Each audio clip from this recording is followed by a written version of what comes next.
Assalamualaikum warahmatullahi wabarakatuh. Saya Sri Pandya Ramasari. Saya di kelas manajemen sore. Saya di sini akan menjelaskan tentang akuntansi perusahaan dagangan. Tujuan pembelajaran pada materi bab ini, Anda akan mempelajari tentang cara memahami siklus akuntansi perusahaan dagang.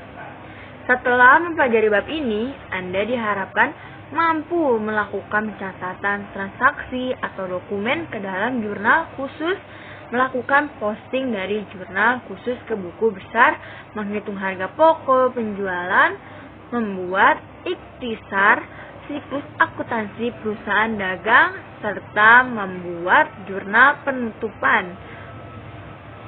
Nah, jadi materi pertama itu siklus akuntansi perusahaan dagang. Pengertian perusahaan dagang yaitu perusahaan dagang adalah perusahaan dagang, perusahaan yang kegiatannya usahanya melakukan transaksi pembelian barang dagang dari pemasok atau supplier dengan tujuan untuk dijual kembali kepada konsumen tanpa mengubah bentuk. Contoh, toko bangunan, toko sepatu, toko pakaian, toko sepeda. Sebelum kita melanjutkan materi selanjutnya, terlebih dahulu kita mengenal tentang posisi perusahaan dagang dalam transaksi dan akuntansi pada perusahaan dagang.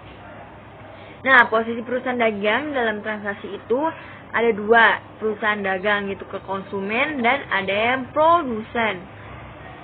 Nah, akuntansi pada perusahaan dagang itu ada perusahaan dagang, pembelian, penjualan, dan persediaan. Pembelian itu ada akun pembelian, akun beban angkut pembeli, akun potong pembeli, akun retur pembelian barang.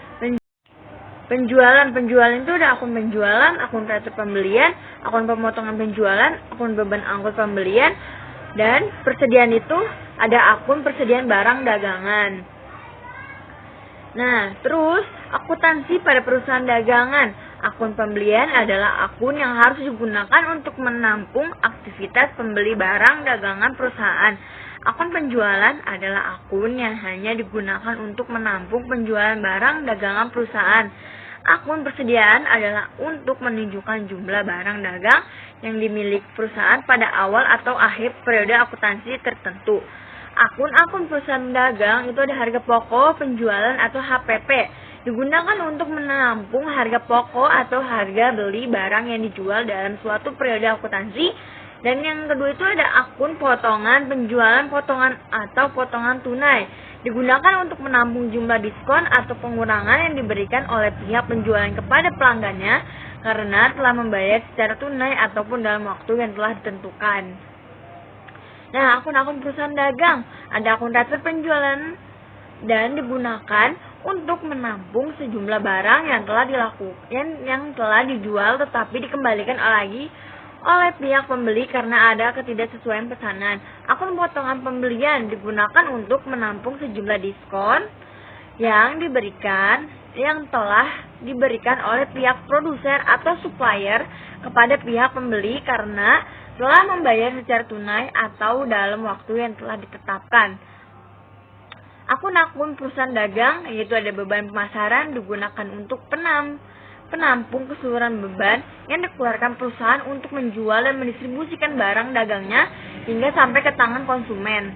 Beban pemasaran yaitu ada gaji staf, administrasi penjualan, yang kedua itu ada gaji dan komisi wiraniaga, yang ketiga itu ada gaji manajer pemasaran, yang keempat itu ada beban iklan, terus yang kelima ada beban pelatihan wiraniaga, yang keenam itu ada beban telepon kantor pemasaran, yang ketujuh itu ada beban listrik kantor pemasaran, yang kedelapan itu ada beban depresiasi kantor pemasaran, yang ke-9 itu ada beban depresiasi kendaraan pemasaran, yang ke-10 itu ada beban alat tulis dan cetak kantor pemasaran, yang nomor 11 itu ada beban